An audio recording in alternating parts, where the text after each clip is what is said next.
Okay, thank you so much everyone for joining us for today's Coffee with Cobb.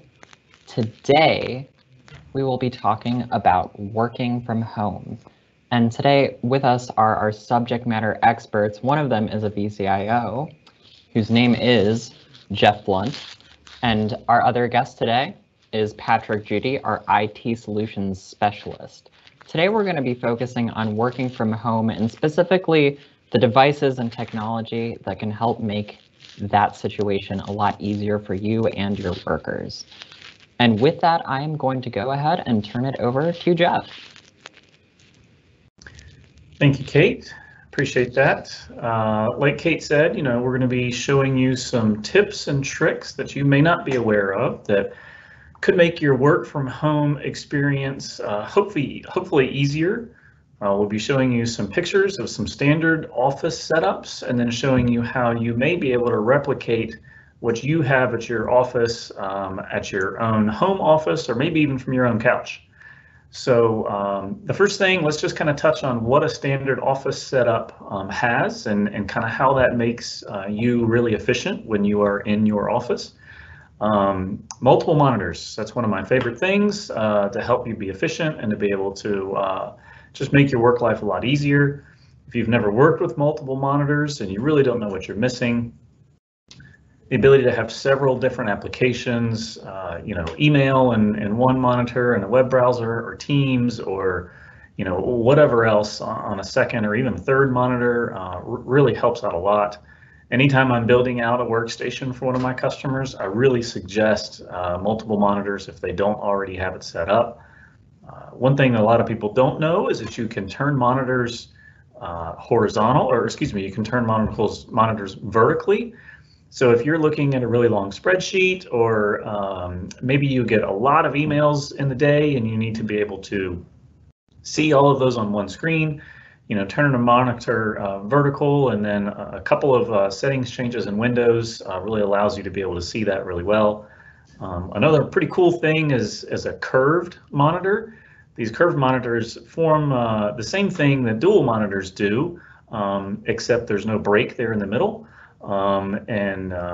They look really cool too. So they're great for like a public area or office, like a showroom, the reception desk or something like that. However, they are quite expensive because it's a little bit of a newer thing. You could find a curved monitor for $600, maybe even up to $1,000, depending on the size and the brand and all that. A wireless keyboard and mouse is another thing you'll see. And again, you may not think it's a big deal to have a wireless keyboard and mouse, but once you start using them and have the freedom to be able to kind of move those around and maybe free up that space, right in front of you to, put a piece of paper or look at a document or something, those really help. Again, you could get a combo of a wireless keyboard and mouse for probably $35, maybe on up to $50 if you, if you get some of the higher end ones. Your desk may have some other peripherals on it, like a scanner or a printer. I just kind of wanted to mention these things because we'll talk about, how you might be able to use those from your home office here in just a little while. Of course, all these things are connected to a computer of some kind, a desktop computer or a laptop computer. I really suggest laptop computers these days because, everybody needs to have the flexibility to be able to even just be mobile within the office. But also to be able to be mobile outside of the office, whether they're working from home or working from a client's office or something like that.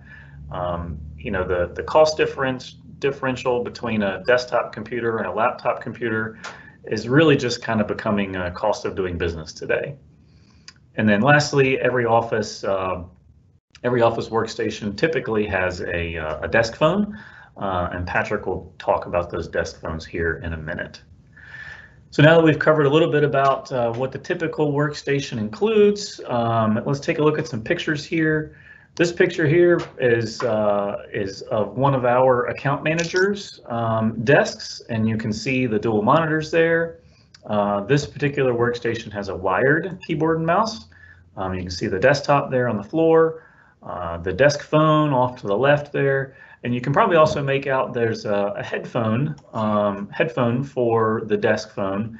Our account managers spend a good portion of their day on the phone, so having a hands-free option for their phone really helps them out a whole lot. The next picture you'll see here is one, this is actually my desk here at Cobb. You'll see, again, I've got my dual monitors, and I actually use my laptop monitor as a third monitor, which is a great help. I've got my wireless keyboard and mouse. I've got my desk phone there. And then you can see all of this is tied together to my laptop through my docking station. And you can see my docking station there, kind of right below the monitors. It's that little rectangle black box. These are really kind of the key to be able to tie, you know, a laptop computer to all of these different devices. You know, I could also connect up a, you know, a printer to this if I wanted to. I could connect up speakers to this if I wanted to.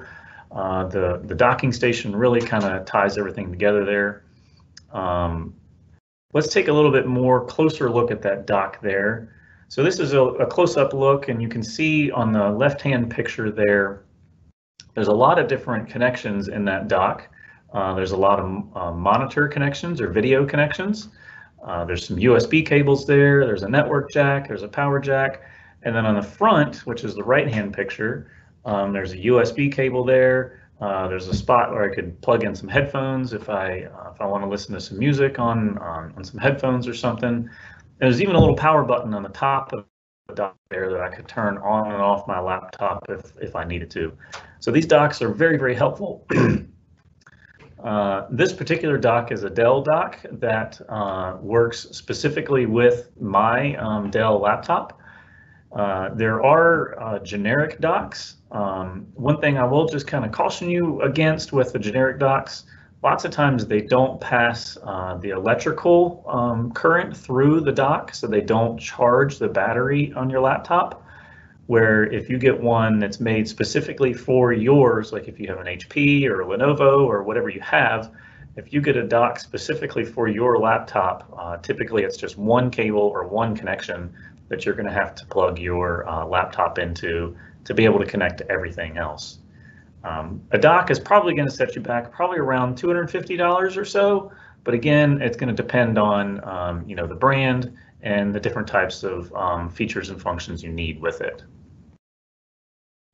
So now that we've kind of covered you know, what a desktop and laptop workstation can look like and how they make you more efficient, let's kind of talk about how you might be able to replicate what you have at your office, at your home office, or maybe even from your couch.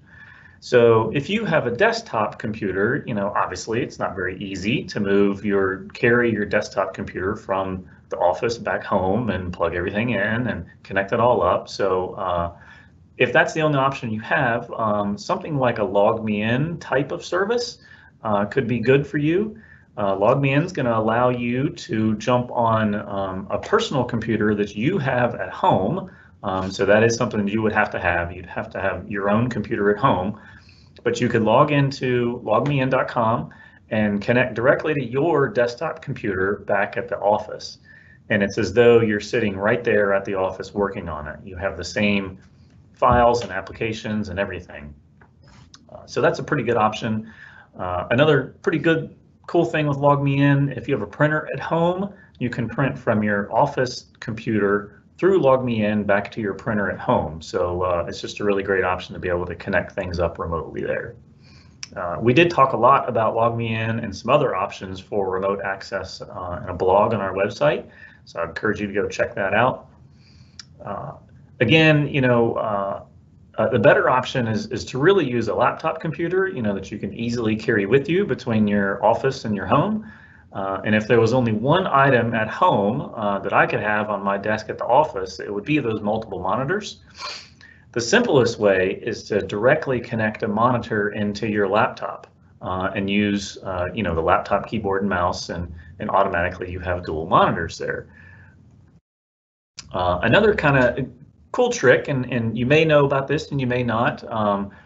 If you're one of those that unfortunately have to work from your couch or your kitchen table or something like that, you don't have a dedicated space in your home to set up as an office, you may be able to use your TV as a second monitor. A lot of people may not know that this is an option. And we've got a quick video here. Kate, if you want to go over to that video and just kind of launch that here, and we kind of show you the steps that we go through to that you could possibly go through to be able to connect up your laptop to your TV. So here's a TV and a couch and a laptop, and obviously we turn the TV on.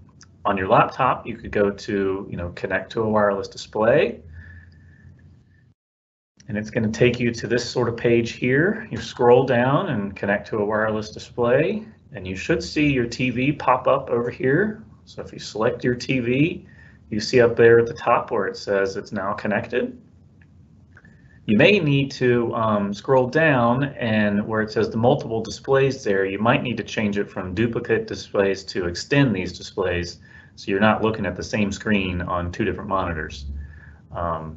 And this is kind of what it looks like back on the TV side. It just shows up as just like you would have a second monitor on your desk, and then you're able to use your laptop monitor and then your TV screen as a second monitor. Now, obviously, there's a lot of factors that play into this. The type of laptops you have and the type of TV that you have, and obviously there could be different steps depending on the brand and all that. But hopefully this gives you an idea of something that you may be able to try, and you may be able to use some things that you already have at your house to hopefully make you more efficient. But the best option is to be able to use your laptop and to have a second dock at home. This is actually my home office, my home desk, and you can see my really high-tech multifunction laptop stand right there. It's made by Kleenex. But it serves its function. It sets the laptop up a little bit higher, so whenever I'm on video calls, I'm not looking down at the screen. So those small things right there can make a big difference. But I have my docking station behind my laptop there, and I have my 3 monitors and my wireless keyboard and mouse. And it's really simple to be able to, when I'm at the office, just simply unplug my laptop with that one cable. Throw it in my bag, and then the next day, if I'm at my home office, plug in one cable, and I'm up and ready to go. So this is really the best option, and obviously you need to have some space to do this, and the budget to be able to buy an extra dock and some extra monitors. But if this is something that you have the ability to do, I would highly suggest that. So all this sounds really great, but let me show you some things to keep in mind. To connect all these different things together, there's a lot of different connections and a lot of different things that may not be compatible. So let's kind of talk about that. To connect a docking station to your laptop, you're probably either going to see a Thunderbolt connection or a USB 3 connection. That Thunderbolt connection, as you see, is a little bit more of a rectangle type of connection, maybe a little bit of a square, where the USB 3 is oval in shape. The USB 3 is probably more standard. You'll see some Thunderbolt on like some Macintosh laptops and Apple laptops, but the USB 3 is by far the most the standard ones. To be able to connect up some monitors, there's a lot of different display connections, and if you have some older monitors, maybe at home, that you want to connect up to your laptop or to a docking station, you're probably going to run into one of these 4 different types of connections. HDMI is probably the most common that people are familiar with. The great thing about HDMI is it'll pass both video and audio signals through one cable. So if you have speakers built into a monitor, this is a great option because it's just the one cable instead of running multiple cables. HDMI has a pretty distinct connection shape. It's kind of like a trapezoid type of shape, so it's pretty hard to mistake that connection. DVI, the one on the bottom right there, it's a little bit of an older connection. You really don't see it that much anymore. It again is a pretty distinct shape. It's got that one horizontal bar and the connection pins in there. And on the desktop or on the laptop, it's going to be it's normally like a white connection in color, and it's going to be pretty distinct type of connection. It's going to be hard to confuse that with something else.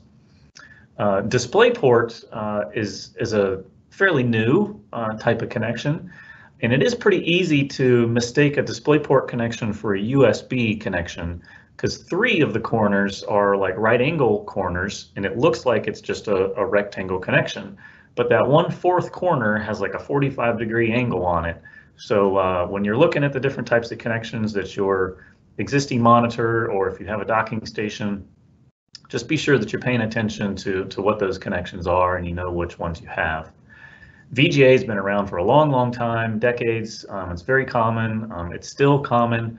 And again, it's a pretty distinct connection with the 9 pins in there. So it's pretty hard to mistake that one. And that one's normally going to be a blue connection color. The next thing we'll kind of talk about here is some converters or adapters. This is an adapter that you could have. You know, it's a Thunderbolt connection there. You can see the kind of rectangle or square connection, but it just gives you the option to be able to connect up a VGA or HDMI or DVI connection there. We got another picture here of one that we call the hockey puck because it looks like a hockey puck. But it's a Dell product, and it's got a USB 3 little wire there, but then it gives you the ability to connect up lots of different connections. There's a network connection, there's another USB 3 connection, there's a standard USB. On the other side of the hockey puck there's a VGA connection, there's an HDMI connection.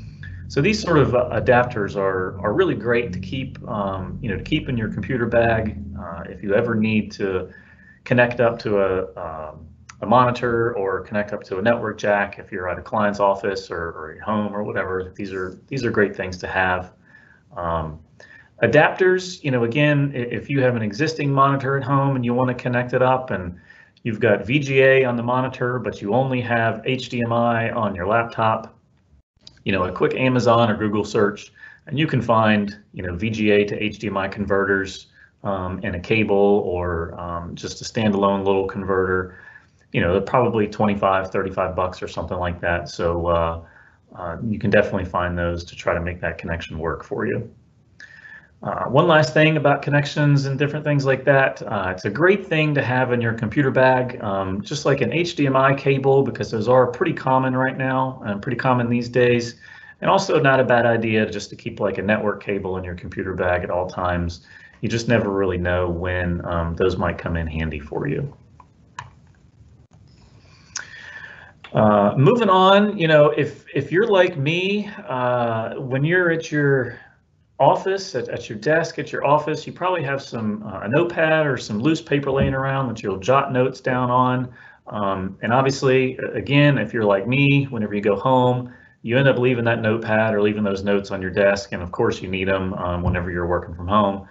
So in an effort to try to become as paperless as possible, I've started using some different applications to take notes on instead of using a pen and paper. This Microsoft To Do is a free app from the Microsoft Store, and it's a very simple to-do list. That's really all it is. It doesn't have a whole lot of bells and whistles, but it works really well. It's very easy to use, it's very intuitive, and it's a free download, so I'd encourage you to go check that out. Windows has sticky notes built into it, so you could just, in the search bar down there, you could just type sticky notes, and then you can plaster your screen with all sorts of sticky notes if that's the way you like to do it. So that's another free option there. If your company has an Office 365 subscription, you could download Microsoft Planner if it's part of that subscription. Planner's a more robust type of system. It has a whole lot more options and features and functions on it, but it's another good way to kind of help keep track of different things you need to do and plan for your day. So hopefully these things, have kind of helped you know how to make your home, work from home situation a little bit better and a little bit easier. The last items we'll talk about today is that phone. And with this, I'll go ahead and pass that on to Patrick. Thank you, Jeff. Great to be back here talking with you guys again, the Coffee with Cobb audience, about voice over IP phones and how they've kind of helped change the game, really, working from home. Previous Coffee with Cobbs, we have talked about VoIP systems in general, talked about some of the features included. We're going to dive a little bit more into that today, and also really focus on how these systems make working from home as seamless as possible. Quick 10,000-foot view of what VoIP is. It's voice over internet protocol, or more simply put, your phone system is going to run over your internet connections. This makes mobility aspect of accessing the phone system from home possible. Not even so much easier, but possible. And as always, with upgrades in internet speeds and just general technology over the various VoIP systems, things are running as seamless as ever these days. So something that's typically available in most voice over IP phone systems is a soft phone. And a soft phone is essentially just an application that you can download to your PC or to your cell phone. All your information from your phone system is accessible there and shows up in the app wherever you are, as long as you have an internet connection. So looking at the dial pad, you can kind of see you can just press the numbers with a click of a mouse, or on the app on your phone, you can just dial it out like you would a normal phone. This allows you to take and make calls anywhere, while appearing at the other end that it's coming from your office. So this is great for people who don't want their personal cell phones out there. We see a lot of popularity of this with law firms or medical or anything like that. Conversely, when call flows, the way we can set them up on incoming calls, when it hits your desk, it can jump right to your cell phone or to your app on your computer, or any number of coworkers or hunt groups if you're in kind of a call center type environment. When receiving a call, it'll just ring in like a normal phone does, like a cell phone call with caller ID. You have the option to answer it. You can decline it. There's also a do not disturb button, so you can activate that maybe at the end of your day or right before the weekend, or whenever you're not working, so that you're not getting work calls on your devices while you're at home. When that's on, it'll just ring your desk phone and then go to your voicemail. So a lot of voicemail in voice over IP systems will also just automatically send to your email, and some have the option to kind of transcribe those into text as well. So once you are in a call, the options really open up for you. So you can place calls on hold, you can start a video call, you can mute yourself, start screen sharing, which kind of acts very similar to Teams and Zoom, which a lot of people have been using over the last 9-10 months. And in the middle of a call, I'm just showing you what our soft phone looks like. So we have this circle with 3 dots on it. That's going to lead to even more options. So this might give you the option to start call recording, which is also big with law firms and customer service spaces. Also has the ability to transfer calls to someone within your system, or forward that call to someone outside the system, which is really helpful. So when we all went home last spring, we were all able to kind of continue to, if someone called me and I needed to transfer it over to Jeff, I hit a couple of buttons and it goes right to him, and he picks it up on his cell phone or his computer at home. Conference calling the same way. In the middle of the call, you can select a conference and either type in the extension, you can type in the direct dial number, or you can just type in the person's name if they're in your organization and conference them in, or dial that outside line and connect that third party to the call. You also have some park and retrieve options out there. You can control the audio within a call, but another great function that I've loved and I think is pretty cool is the push-pull feature. And I'll explain that. So if you're on a call and I'm on a call on my app on the PC at home, the call's running a little long, or I just need to get up and go do something around the house, I can kind of, with a couple quick touches, I can push that call from the app over to the app on my cell phone and not miss a beat and continue the conversation. It also works the other way around. If I've been traveling, I'm on a call in the car, I get out, I get home, couple of buttons, I push that back over to the PC, I can set my phone down, put my headset on, and continue the call that way. There's also a couple different portals that we have available, and most voice over IP systems would have available as well. The administrative or customer portal, these are great These are just some other features that are included. They have they give access to permitted users that can help with password resets. They can change the auto attendant. So say we're closing early for the day or we have some holidays coming up, we can kind of go into that portal there remotely and reset some of those things, you know, to be able to push out to our customers when you call in. If a new user is being added, that portal is where the permissioned users can go in and add emails and change some settings as needed. The receptionist portal, you know, very high level view of this is essentially, it gives you a full view of everyone in the system, their availability, gives you the ability to send calls their way or move calls to people who might be available. It gives you the ability to send calls to ring to a specific user or send it straight to their voicemail. It essentially gives the receptionist all the abilities they have in the office and then some. It's basically a digital version of those big sidecars that you see on some of the older phone systems. The call center portal offers some similar functionality for managing a call center. And, you know, we could really spend a lot of time diving deep into all the different functionality of these portals, but, you know, we're not going to do that today. We're just trying to kind of give you some visibility into some of the tools that are provided within VoIP systems to help you work from home. And, you know, lastly, when you're working from home, you're using soft phones, you have a couple options as far as headphones or headsets. If you're using your cell phone, you don't need one. You know, I've been using my cell phone at home this whole time, and I just take and make all my calls right through that. You can also use the microphone on your laptop, but if you really want the best quality when using your laptop or computer, you don't have access to a microphone, a compatible headset is your best bet. So there's hundreds of options of wireless, hardwired, one ear, both ears, you know, some that just clip into your ear that won't wrap around your whole head. So, you know, always best to check with whoever your provider is, and they should be able to kind of give you a good list of compatible headsets to choose from. So, you know, that's all I really wanted to kind of jump in and talk about today. You know, they're making it easier and easier every day. So that's how we've been communicating at home through our soft phones.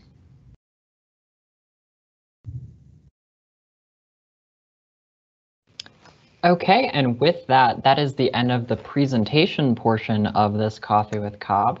However, we are opening it up to our Q&A section where Jeff and Patrick are here to answer any question that you have about working from home, the technology that goes behind it, or VoIP. And we already have one question here. Patrick, this is going to go to you. What's the smallest office size that would work with VoIP? I mean, the smallest that we've set up is probably 4 or 5, and they were all, no one had any physical hardware within the office. It was pretty cool. We set everything up, you know, the system resides in the cloud. We set everybody up with the soft phone on their computers and on their cell phones, and they were good to go. I don't know that there is really a minimum that we would set on that. Cool. So just a reminder, if you do have any questions, we have a couple minutes left in this Coffee with Cobb. While we're waiting on any more questions that are going to come in, I could go ahead and ask, what sorts of smartphones would you need to work with a VoIP client? They work across everything. You know, we've had Apple users. You know, there's no it's not to steal a phrase from a coworker. It's agnostic as far as what it will work on, as far as platforms. So we haven't run into any that it wouldn't work on a cell phone. Awesome. And I'm just going to give a couple more seconds if anyone has any more questions that they would like to ask. I guess now is a good time to let you all know that we do have a kind of a special VoIP offering going on right now, and Patrick can share some details about that really quick. Yeah, sure. So right now we've got a promo going on for the first quarter of this year that you can get your first month free as long as you meet kind of a qualifying $500 a month or more. $500 a month would usually fall in between maybe a 15 or 20 person office. You're usually going to meet that threshold there. So kind of more of the sizable offices, we have that offering for you to get that first month free. Awesome. Thanks, Patrick. Well, it is 2:30, so we are going to go ahead and end today's Coffee with Cobb. I want to thank everyone for joining us today. If you didn't get a chance to, oh wait, we just had a question come in. Never mind, 2 questions come in. So, are there any cross-platform productivity apps that you'd recommend? I use a ThinkPad at work and a Mac at home. Cross-platform. I'd probably, you're probably going to have to go into some sort of paid subscription application for that. I don't know if there would be a free cross-platform application. The first thing that's come to my mind is like an Office 365 type of setup where you could have, or maybe a Dropbox or something along those lines, where you'd be able to, on a Windows machine at your office, you might be able to put documents and things into OneDrive or into Teams, and then on your Mac at home, you'd be able to either use OneDrive or Teams on the web, or there are Macintosh or Apple versions to be able to download to an Apple machine. So I think that'd be the best answer that I would have for that question. Cool, and we've got one more here. When you set up more than one screen, what settings are we using, duplicate or extended? You're probably definitely going to want to use extended. When you have 2 monitors and you duplicate the screens, it's going to show the same thing on both monitors, and that's, if it's just you there, that's you're defeating the purpose. The duplicate is kind of meant to be there if you're doing like a presentation and like a conference room through a projector or something like that, and you've got your back to the TV, or you've got your back to the screen, and you don't want to have to keep on turning around to see what's on the screen. That'd be a situation where you would duplicate the screens. But when you're just using it as a workstation, it's just you're definitely going to want to extend those monitors so you can use both monitors as 2 separate screens. Well, awesome. I'm going to say one last call for any questions that anyone might have. And while we're waiting on any questions, we're going to go ahead and give a reminder that you can find all of our Coffee with Cobbs on the Cobb Technologies website. You can find the tab at the top of our website. It's Coffee with Cobb. And that will lead you to the Coffee with Cobb archives, where you can watch all of our past Coffee with Cobbs from the year 2020. And you can find all of the new Coffee with Cobbs that will be happening in the first half of 2021. As always, a recording of this episode will be sent to you specifically via email, so you don't have to go searching for it if you want to review this. And if you do have any questions that we didn't get a chance to answer, you can always contact us at coffee@cobbtechnologies.com. And with that, thank you for joining us today. We really appreciate it, and we hope to see you at the next one. Have a good day.